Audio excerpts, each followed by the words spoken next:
Welcome to shops of blessing. దేవుని కృపలో భద్రపరచబడి నూతన దినములో ప్రవేశించాం. ఈనాటి దేవుని వాగ్దానం, నేను నీ నోటికి తోడయుండి నీవు ఏమి పలుకవలసినది నీకు బోధించెదను. I will help you speak and will teach you what to say. నిర్గమకాండం 4వ అధ్యాయం 12వ వచనం. Praise God. ఈ నూతన దినములు దేవుడు మీ కొరకు సిద్ధపరచిన ప్రతి దీవెన ఆకాశపు వాకిళ్లు విప్పి మీ మీద కృమ్మరించునుగాక. మరి ఒక నూతన దినాన్ని ఆరంభిస్తున్న నేపథ్యంలో ప్రేమ కలిగిన వాగ్దానము ద్వారా దేవుడు మనల్ని దర్శిస్తూ ఉన్నాడు. కృపా కనికరము కలిగిన దేవుడు. ఆయన విడువని ఎడబాయని దేవుడు. ఆయన కేవలము కాపాడడం మాత్రమే కాదు కానీ ఆ పరిశుద్ధాత్ముడు మంచి బోధకుడు కూడా. ఎన్నో తెలియని విషయాలు మనకు ప్రేమతో బోధిస్తూ ఉంటాడు. జ్ఞాన మార్గము మనకు బోధించి మన అడుగు ఇరుకును పడకుండా, మన పాదము తొట్టిల్లకుండా యథార్థమైన మార్గములో నడిపించువాడు ఆయన. చాలాసార్లు మన అనుభవాల్లో కొన్ని పరిస్థితులు ఎదుర్కొన్నప్పుడు, కష్టమైన సమయాల గుండా నడుస్తూ ఉన్నప్పుడు భయము, ఆందోళనతో ఒక్కసారి ఆలోచనలన్నీ స్తంభించిపోతాయి.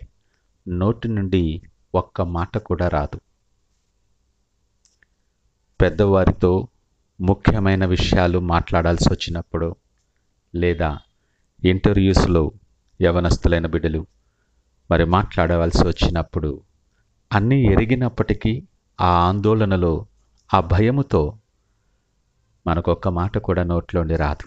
ఈ పరిస్థితులు మనందరికీ సుపరిచితమే. కొంతమందికి వేరే ఎరగని వాళ్ల ముందు మాట్లాడడం కష్టం. అందులోనూ మనకంటే పెద్దవారితో మాట్లాడడం అంటే ఇంకా చాలా కష్టమైన పరిస్థితి. సరిగ్గా ఇలాంటి సమస్యే మోషేకు కూడా కలిగింది. స్వతహాగా నోటి మాంసము కలిగిన వాడు, కానీ దేవుడు ఎంపిక చేసుకొని పిలిచాడు. నేను మాట నేర్పరిని కాదు అని దేవునితో మోషే అంటాడు. నేను మాట్లాడలేను. దేవుడు ఆయనతో అంటున్నాడు కదా, ఇవన్నీ సృష్టించిన వాడను నేను కదా, నీ నోటికి తోడుగా ఉంటాను, నువ్వేం పలకాలో నేను బోధిస్తాను, నువ్వు వెళ్ళు అని మోషేని పంపిస్తాడు.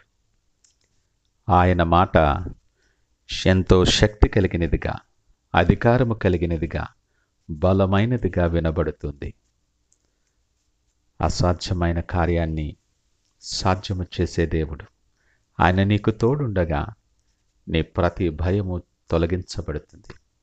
నీ ప్రతి ఆందోళన సరిచేయబడి నెమ్మది, సమాధానం అనుగ్రహించగలిగిన దేవుడు ఆయన.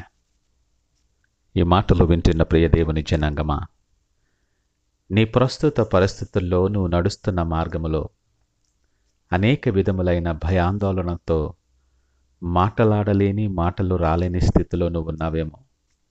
ఆయా కారణాల చేత నువ్వు కృంగి ఉన్నావేమో. నీతోనే దేవుడు మాట్లాడుతున్నాడు. ధైర్యము తెచ్చుకో. దేవుడే నీకు తోడుగా ఉన్నాడు.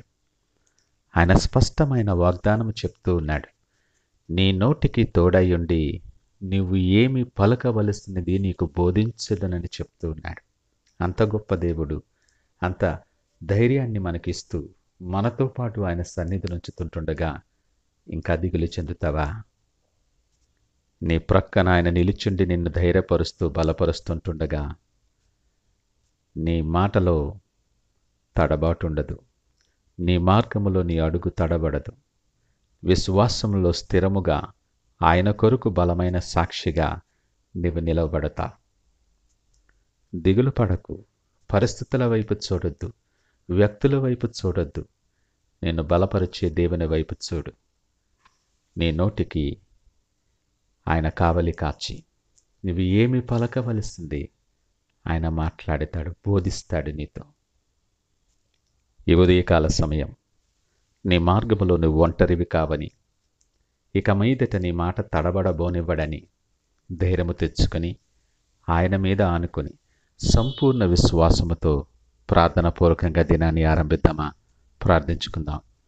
మహోన్నతుడు నమ్మకమైన మా యేసయ్య స్తోత్రాలు. ఈ ఉదయకాల సమయం మాతో మీరు సూటిగా మాట్లాడి మీ వాగ్దానం ద్వారా మమ్మల్ని బలపరిచిన మీ ప్రేమను బట్టి మీకు వందనాలు. అవును నాయన, మా పరిస్థితులను బట్టి, మా భయాలను బట్టి, మేము ఎదుర్కోవలసిన వారిని బట్టి చాలాసార్లు మాటలు, ఆలోచనలు స్తంభించిపోయి మౌనముగా ఉండిపోయిన పరిస్థితులు ఎన్నో మా జీవితంలో ఉన్నాయి. నాయనా, నీవు మాకు తోడుగా ఉండి ఏమి మాట్లాడాలో నీవు బోధించబోతున్నారు. మీకు వందనాలు. నీ శక్తి, నీ బలముతో మమ్మల్ని అభిషేకించండి. ఇదిగో మా చేతులు మీ చేతులకు అప్పగిస్తూ ఉంటుండగా మీరు ఇష్టపడి, మీరు సిద్ధపరిచి, మీ చిత్తమైన మార్గములో మమ్మల్ని నడిపించి మీరే మహిమ, ఘనత, ప్రభావాలు పొందుకోమని యేసు నామమున అడిగి వేడుకొనుచున్నాము తండ్రి. ఆమేన్. God bless you.